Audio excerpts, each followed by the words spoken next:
بسم اللہ الرحمن الرحیم۔ السلام علیکم۔ آج میں آپ کو ارطغرل غازی، عثمان غازی، خلافت عثمانیہ کی مختصر تاریخ، آخری سلطان کا معاہدہ اور 2023 کے بعد کے ہونے والے واقعات کا ذکر کروں گا، اور میں آپ کو بتاؤں گا کہ 2023 میں جب یہ معاہدہ ختم ہوگا تو دنیا کا نقشہ کیا ہوگا، اور خلافت کے متعلق حضور صلی اللہ علیہ وآلہ وسلم کی پیشن گوئی کے بارے میں بھی بتاؤں گا۔ تمام مسلمان جانتے ہیں کہ اسلام میں خلافت کی کیا اہمیت ہے، اور یہ خلفائے راشدہ کے عہد کے بعد کن کن حالات سے گزر کر بالآخر 1922 میں ختم ہو کر اہل اسلام کے دل پر وہ گھاؤ لگا گئی جس کے زخموں سے آج بھی خون رس رہا ہے۔ اگرچہ یہ حقیقت اپنی جگہ ایک وجود رکھتی ہے کہ جناب امام حسن رضی اللہ تعالیٰ عنہ کے بعد تاریخ اسلام میں ملوکیت کا عمل دخل شروع ہو گیا تھا، لیکن اس کے باوجود ایک زمانے تک مسلمان حکمران خود کو خلیفہ ہی کہلاتے تھے، جس کی وجہ سے دنیا میں مسلمانوں کا برم قائم رہا۔ بدقسمتی سے یہ خستہ عمارت بھی ایک صدی پہلے اس وقت زمین بوس ہو گئی تھی جب ہندوستان کے کریا کریا میں یہ نعرہ گونج رہا تھا کہ بولی اماں محمد علی سے جان بیٹا خلافت پر دے دو۔ آج کی اس ویڈیو میں تاریخ کی سب سے طویل عمر رکھنے والی خلافت عثمانیہ کو اپنا موضوع بنایا ہے، جس میں اس عہد کے سرسری جائزہ کے ساتھ ساتھ اس معاہدے کا بھی خاص طور پر تذکرہ کیا جائے گا جو کہ اس کے خاتمے کے وقت اتحادی قوتوں اور اس کے شکست خوردہ حکمران کے درمیان ہوا تھا، جس کی عمر 100 سال مقرر کی گئی تھی۔ ہم جانتے ہیں کہ یہ مدت آئندہ چند دنوں میں ختم ہونے والی ہے، جس کے بعد نہ صرف عالم اسلام بلکہ پوری دنیا میں ایک بہت بڑی تبدیلی رونما ہونے والی ہے۔ اصل موضوع کی طرف بڑھنے سے پہلے آپ سے گزارش ہے کہ میرا چینل بھی سبسکرائب کر لیں اور ساتھ بیل آئیکن بھی دبا دیں تاکہ آپ کو میری آنے والی ویڈیوز کی اپڈیٹس ملتی رہیں۔ تو دوستو، بنو امیہ کی حکومت کے خاتمے کے بعد 132 ہجری میں خلافت بنو عباس کا قیام عمل میں آیا، جو کہ قریب 5 صدیوں تک قائم رہی، اور اس زمانے میں بغداد نہ صرف علم و حکمت کا گھر تصور کیا جاتا تھا بلکہ اس کا شمار دنیا کی طاقتور ترین حکومتوں میں بھی ہوتا تھا، جس کو ہارون الرشید اور مامون الرشید جیسے خلفاء نے قوت و حشمت کی بلندیوں تک پہنچا دیا تھا۔ لیکن فطرت کے اس اصول یعنی ہر عروج کو زوال ہے کہ تناظر میں 8ویں خلیفہ معتصم باللہ کے بعد عباسیوں نے محض حفظ اقتدار کو اپنا مطمع نظر بنا لیا تو ہلاکو خان کے ہاتھوں اس کا بھی خاتمہ ہو گیا، اور یہ تاریخ اسلام کا وہ خونی باب ہے جس کو لکھنے کے لیے شیر کا کلیجہ درکار ہے۔ لیکن چونکہ آج کا میرا موضوع خلافت عثمانیہ ہے جس نے اسی راکھ سے جنم لیا، تو ہم اسی تک محدود رہتے ہوئے اس پہ روشنی ڈالیں گے۔ ان حالات میں جب بلا لحاظ عمر اور جنس مسلمانوں کا خون بغداد کی گلیوں کو سراب کر رہا تھا اور تاتاریوں نے نہ صرف مسلمانوں پر زندگی حرام کر دی تھی کہ ایک دیندار گھرانے میں ایک بچے نے آنکھ کھولی اور اس کے والدین نے نومولود کا نام عثمان رکھا، جسے ان غیر مناسب حالات میں ہر ممکن حد تک اچھی تربیت کی گئی، اور جب جوانی کی حدود میں پہنچا تو اس نے اپنا روحانی تعلق ایک درویش سے بنا لیا۔ یہاں آپ کو بتاتا چلوں کہ ارطغرل غازی سلطنت عثمانیہ کے بانی ہیں۔ آپ کی پیدائش 1191 عیسوی میں ہوئی اور وفات 1280 عیسوی میں، اور کچھ کتابوں میں 1281 بتائی جاتی ہے۔ آپ ہی کے 3 بیٹے تھے، گندوز، ساوچی اور عثمان۔ آپ کے تیسرے بیٹے عثمان نے 1291 یعنی اپنے والد ارطغرل کی وفات کے 10 سال بعد خلافت بنائی، اور ارطغرل کے اسی بیٹے عثمان کے نام سے ہی خلافت کا نام خلافت عثمانیہ رکھا گیا۔ لیکن سلطنت کی بنیاد ارطغرل غازی رحمۃ اللہ علیہ رکھ گئے تھے۔ عثمان غازی نے خواب دیکھا کہ اس کے مرشد کے سینے سے ایک چاند نکل کر اس پر سایہ فگن ہو گیا ہے، اور ساتھ ہی اس نے دیکھا کہ اس کے قدموں سے ایک درخت نے جنم لیا جو دیکھتے ہی دیکھتے نہ صرف جوان ہو گیا بلکہ اس کی شاخوں نے دنیا کے ایک بہت بڑے حصے کو اپنی لپیٹ میں لے لیا، اور اسی کی کوکھ سے اس نے 4 دریاؤں کو اور 4 پہاڑوں کو بھی نکلتے دیکھا۔ خواب سے بیداری کے بعد جب عثمان نے یہ خواب اپنے مرشد کے سامنے بیان کیا تو انہوں نے کہا، مبارک ہو، اللہ نے تمہیں اور تمہاری اولاد کو اپنے دین کے لیے چن لیا ہے۔ یہ 1299 کا سال تھا جب اللہ تعالیٰ نے عثمان کو دولت عثمانیہ قائم کرنے کی توفیق بخشی۔ یہ نوزائیدہ اسلامی مملکت اس بازنطینی حکومت کے پڑوس میں قائم ہوئی جس کو آج ہم اہل روم کی حکومت سے موسوم کرتے ہیں۔ عثمان، جس کو آج بھی ترک غازی عثمان کے نام سے یاد کرتے ہیں، کا عہد حکومت ایک مثال کے طور پر پیش کیا جاتا ہے جس میں عدل و انصاف کی حکمرانی تھی۔ عثمان غازی نے اپنی زندگی میں ایک ایسی سلطنت کی بنیاد رکھی جو کہ آنے والی کئی صدیوں تک قائم رہی۔ یہ عظیم حکمران جب 1236 میں اس دنیا سے رخصت ہوا تو اس نے موت سے قبل اپنے بیٹے کو جو نصیحت کی وہ آج بھی کتب تاریخ میں ایک بہترین ضابطے کے طور پر موجود ہے۔ اس نے کہا کہ ہمیشہ دین اسلام کا پرچم بلند رکھنا اور ہمیشہ عدل و انصاف پر قائم رہنا۔ اس نے کہا کہ میری نسل سے جو شخص بھی اسلام سے بے وفائی کا مرتکب ہوگا تو وہ روز محشر رسول اللہ صلی اللہ علیہ وآلہ وسلم کی شفاعت سے محروم رہے گا۔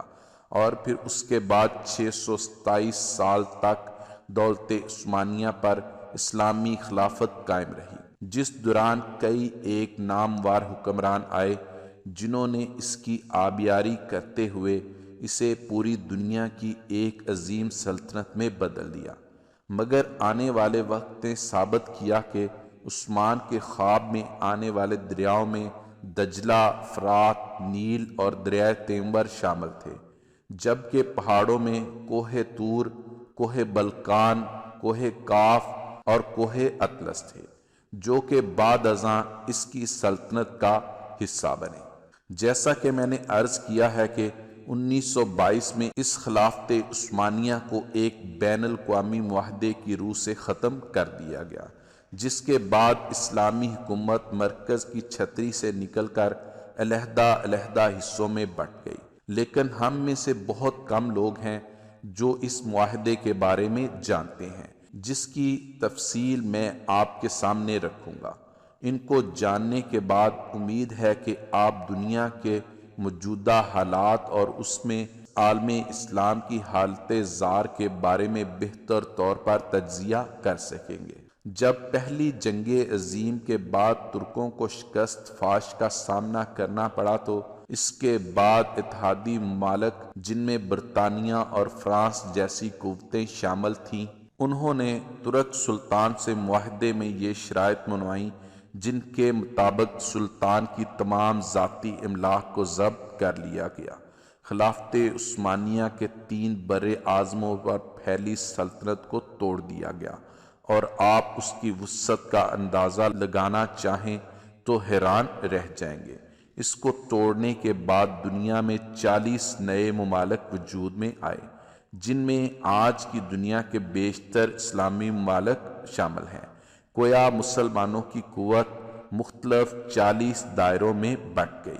جس کے بعد یہودی اور نصرانی دنیا کے لیے سپر پاور بننے کا راستہ ہموار کیا گیا۔ ترکی، جو کہ اس سے قبل عالم اسلام کا مرکز تصور ہوتا تھا، اسے سیکولر اسٹیٹ کا درجہ دے دیا گیا۔ سلطان کے 3 برے اعظم پر پھیلے ہوئے اثاثوں کو ضبط کر لیا گیا اور ترکی میں آئندہ 100 سال تک اسلامی نظام کے نفاذ اور خلافت پر پابندی عائد کر دی گئی۔ اس کے علاوہ اس کو معاشی طور پر تباہ و برباد کرنے کے لیے یہ شرط بھی رکھی گئی کہ وہ اگلے 100 سال تک اپنی معدنیات جن میں تیل کی نمایاں دولت کو استعمال نہیں کرے گا اور تیل کے مزید کنویں نہیں کھودے گا، اور مزید ظلم یہ کیا گیا کہ اس کی مشہور بندرگاہ پر ترکی کی ملکیت کو ختم کرتے ہوئے اسے عالمی تصرف میں دے دیا گیا، اور یہ شرط رکھی گئی کہ ترک اس سے کسی بھی قسم کا ٹیکس وصول نہ کر سکیں گے۔ یہ تمام شرائط نافذ کرنے کے بعد ساتھ میں یہ بھی طے کر دیا گیا کہ ترک سلطنت اگلے 100 سال تک اس معاہدے کا احترام کرنے کی پابند ہوگی۔ وقت اپنی مخصوص رفتار کے ساتھ چلتا رہا اور ترکی کے مسلمانوں اور تمام عالم اسلام نے یہ صدی بہت کرب سے گزاری۔ اگر اس داستان کو خون کے رنگ سے لکھنے کی جسارت کی جائے تو ظاہر ہے کہ ایک پوری کتاب کی ضرورت پڑے گی، لیکن یہ عہد پرآشوب اپنی تمام تر حشر سامانیوں کے ساتھ اپنی آخری سانسیں لے رہا ہے، اور اب کچھ دنوں کے بعد ترکی اس معاہدے سے آزاد ہونے والا ہے جس نے 100 سال تک اس کی آزادی کو سلب کیے رکھا۔ لیکن جوں جوں وقت قریب آ رہا ہے توں اسلام مخالف قوتوں کی راتوں کی نیند اڑ رہی ہے کہ اس معاہدے کے بعد دنیا میں ایک بار پھر نئے دور کا آغاز ہونے والا ہے جس کی طاقتور شہادتیں ترکی کی موجودہ قیادت جو کہ محب وطن طیب اردگان کا قول و عمل دے رہا ہے۔ ہر چند کے گزشتہ 1 صدی میں ترکی کو اسلام سے دور رکھنے کی ہر ممکن کوشش کی گئی، لیکن اس کے باوجود موجودہ حالات اس چیز کی گواہی دے رہے ہیں کہ وہ چنگاری جس کو اغیار نے اپنی مکاری سے دبانے کی بھرپور کوشش کی وہ ایک بار پھر شعلہ بننے کے لیے بے تاب ہے۔ بلکہ اگر طیب اردگان کے طرز عمل پر ذرا سا بھی غور کریں تو یہ بات کھل کر سامنے آتی ہے کہ برما کا معاملہ ہو یا کشمیر کا مسئلہ، سب سے پہلے مسلمانوں کے حق میں جو آواز بلند کی گئی وہ طیب اردگان کی ہے۔ بلکہ حال ہی میں جب امریکی صدر ٹرمپ نے پاکستان کے خلاف زبان کھولی تو اس کی مذمت بھی سب سے پہلے ترکی کی سرزمین سے ہی کی گئی، اور جب یہ معاہدہ اپنی موت مر جائے گا تو پھر حالات کیا رخ اختیار کریں گے اس کا اندازہ لگانا کوئی زیادہ مشکل نہیں ہے۔ بلکہ طیب اردگان کے یہ 2 بیان کہ 2023 کے بعد ترکی پہلے جیسا بیمار ملک نہیں رہے گا بلکہ وہ عالمی سیاست میں ایک صحت مند کردار ادا کرے گا، اس بات کا اندازہ ہے کہ آئندہ آنے والے وقتوں کے لیے خود کو تیار کر چکا ہے۔ اگر ہم تاریخ کے آئینے میں دیکھنے کی جسارت کریں تو یہ بات کھل کر سامنے آتی ہے کہ طاغوت کی ہمیشہ یہی کوشش رہی ہے کہ اسلام کبھی بھی دنیا میں کسی بھی خطے میں اپنی اصل شکل میں نافذ نہ ہو سکے، اور اگر ماضی میں بھی کبھی ایسی کوشش کی گئی تو اس کی مخالفت میں تمام قوتیں متحد ہو گئیں، اور یہی وہ طاقتیں جن کے بارے میں اللہ رب العزت کا ارشاد ہے کہ یہ کبھی تمہاری دوست نہیں ہو سکتی بلکہ یہ آپس میں ہی ایک دوسرے کے دوست ہیں، یہ گوارا نہیں کرتی کہ ملت اسلامیہ دوبارہ ایک مرکز پر جمع ہو سکے۔ یہی وجہ ہے کہ انہوں نے اسلام کی خلافت کو ختم کر کے اپنے تئیں ایک بہت بڑا معرکہ سر کر لیا تھا، اور اس خوش فہمی میں مبتلا تھی کہ شاید 1 صدی کی گرد تلے دبے ترک مسلمان دوبارہ اپنی فطرت کی طرف نہیں آ سکیں گے، لیکن وقت کے تیور بتا رہے ہیں کہ اب ان کا یہ خواب پورا نہیں ہو سکے گا، اور ایک دفعہ پھر دنیا میں خلافت کی بنیاد رکھی جائے گی، کیونکہ حضور صلی اللہ علیہ وآلہ وسلم کی حدیث کے مطابق قیامت سے قبل خلافت قائم ہو کر رہے گی۔ مسند احمد میں موجود حدیث کے مطابق حضور صلی اللہ علیہ وآلہ وسلم نے 5 ادوار کا ذکر ارشاد فرمایا ہے۔ آپ صلی اللہ علیہ وآلہ وسلم نے فرمایا کہ تمہارے اندر نبوت کا دور رہے گا جب تک اللہ چاہے گا، پھر اللہ اسے اٹھا لے گا جب اٹھانا چاہے، یعنی جب تک حضور صلی اللہ علیہ وآلہ وسلم رہے وہ دور رہا۔ اس کے بعد حضور صلی اللہ علیہ وآلہ وسلم نے دوسرے دور کا ذکر فرمایا جو کہ خلافت منہاج نبوہ قائم ہوگی۔ دوسرا دور بھی جاری رہے گا جب تک اللہ چاہے گا، پھر جب اللہ چاہے گا اسے بھی اٹھا لے گا۔ اس کے بعد حضور صلی اللہ علیہ وآلہ وسلم نے تیسرے دور کا ذکر فرمایا کہ اس کے بعد کاٹ کھانے والی ملوکیت کا دور آئے گا۔ حکومت کا یہ دور بنو امیہ اور بنو عباس کی ملوکیت کا دور تھا،